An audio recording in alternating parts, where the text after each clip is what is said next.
And welcome to another episode of the Tar Heels Insider Podcast. I'm your host, Grant Chachere, bringing you all the latest news in regards to your North Carolina Tar Heels. And I'm also the lead beat writer for North Carolina Tar Heels on SI. Yesterday, okay, just to let you guys know, I'm kind of doing some allergies. Just the weather is changing in Chapel Hill, which, of course, whenever the weather changes, I always get allergies. But that honestly, whenever I cough, that lets me know it's my favorite time of the year. We're starting to get ready to transition from college football into college basketball, and you get the best time of the year. Also, the World Series is going on too. So heat of the college football season, the World Series, and the start of college basketball, baby. Let's go. But anyway, going back to what I was originally saying, the ACC released its All-ACC selections, and then also its predictions for how the ACC will end up. And of course, Duke was the favorite to win the ACC. Louisville was second. So no shocker there that the teams that ended up being 1 and 2 last year in the standings and then also played each other in the ACC championship are also the top two teams or predicted to finish in the top two of the ACC. Right behind both of them is North Carolina. North Carolina did not receive first place votes, but they did receive 741 votes, which is 31 more than NC State. Following North Carolina, of course, as I mentioned, NC State, Virginia, SMU, Clemson, Miami, Syracuse, Notre Dame, Wake Forest, Virginia Tech, Georgia Tech, Pitt, Florida State, California, Stanford, and Boston College. North Carolina would not play Boston College, and if they did, it would be I wouldn't say a guaranteed victory, but it would be a 95% chance to win. Unfortunately, they do not, but they do get Cal and Stanford, which will be an away series that will be played in January, which I will be going to. So spend a whole weekend in the Bay Area, which by the way, very familiar with the area. I went to high school out there. I will be in Berkeley for the game, unless something changes at the last moment. Like, for example, my flight gets delayed and blah, blah, blah. You know, a lot of things can happen. But my plan is to be in Berkeley for the game. So really excited to be back in the Bay Area. Really were – now, I lived in the Bay Area when there was a huge sports renaissance there. You had the Warriors were really good. The Sharks made it to the Stanley Cup Finals. The Giants were winning World Series. The 49ers didn't really do so great when I was living there. Everyone else did, but the Niners, which was pretty ironic, considering how much success the 49ers have had as a franchise. But anyway, going back to what I was saying, I think this is exactly where I thought they would be. I thought North Carolina was the number 3 team in the ACC. If I had, I didn't vote on this.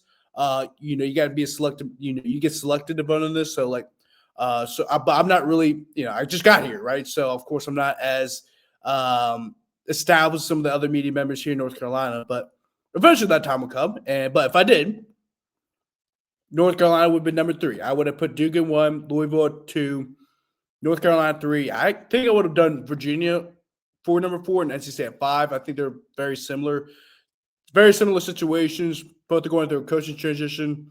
So I probably would have swapped them, but that's exactly kind of how I would envision the ACC poll right here.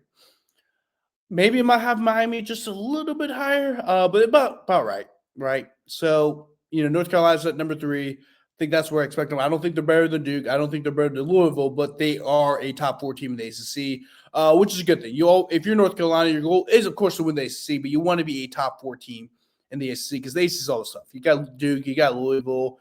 Of course, you get the Virginia, you get the NC State. Like, if you're in the top 4 or 5 in the ACC, you're a really good team. That's my opinion. But also, of course, I know it depends on the year that the ACC is having. Some years are better than others. So, but on the general consensus, I think if you're in the top 4, maybe even top 5, you're a really good team.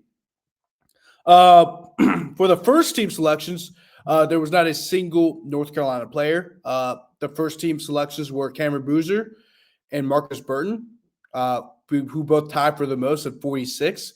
Cameron Boozer, of course, is a true freshman forward at Duke, 6'8", 6'9". He's stereotypical but he's a very good player. He's projected to be the number 1 or number 2 pick in the NBA draft.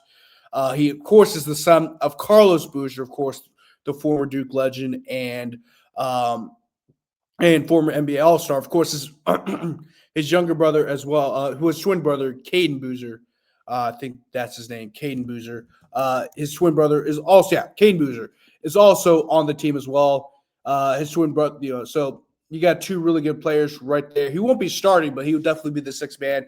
So he will see a lot of significant minutes. But also Darren Williams, NC State, the Texas Tech transfer. A lot of people are very high on him, and he actually was selected as the ACC Player of the Year with 23 votes, 4 more than Cameron Boozer.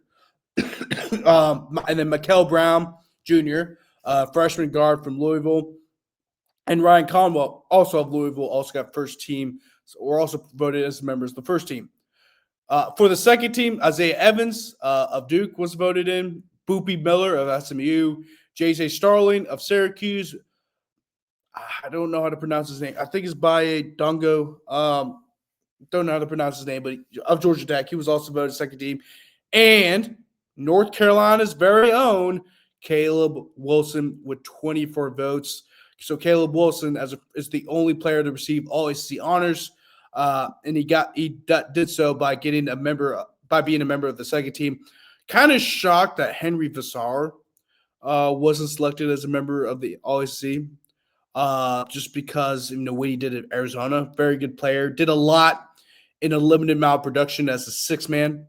So he wasn't a regular starter. He was averaging 10 points a game, 8 rebounds, 1.5 blocks. I mean, he was a very good player for Arizona as their 6th man. And I thought maybe in an expanded role he would be All-ACC, at least in the second team All-ACC, but it didn't work out that way. But Caleb Wilson was voted, and I thought Caleb Wilson was going to earn All-ACC votes, but I'm kind of shocked. He also was voted as the Player of the Year. So whoever that may be, you got voted as player. Whoever that voted for Caleb Wilson in there. But also you got 2 votes for the preseason Rookie of the Year. Cameron Boozer ran away with it with 43 votes. Mikel Brown of Louisville had 3. Caleb Wilson had 2. And Nicholas Abdallas of Virginia Tech got 1. I think that's how you pronounce it. So, yeah, there's that. But anyway, that's going to wrap up today's podcast. Very short, because all I want to do is go over the All-ACC teams and show you guys what was there. But that's going to wrap up today's podcast. I just realized I had the football backdrop. I don't know why I have that in there. Doesn't matter. Well, I will be doing a football podcast right after this. That will be released tomorrow. So I guess it works out in the end. But anyway, my name is Grant Chachere. I'm your beat writer for North Carolina Tar Heels on SI, and also the host of the Tar Heels Insider Podcast. Thank you guys so much for watching, and I'll see you guys later. Peace.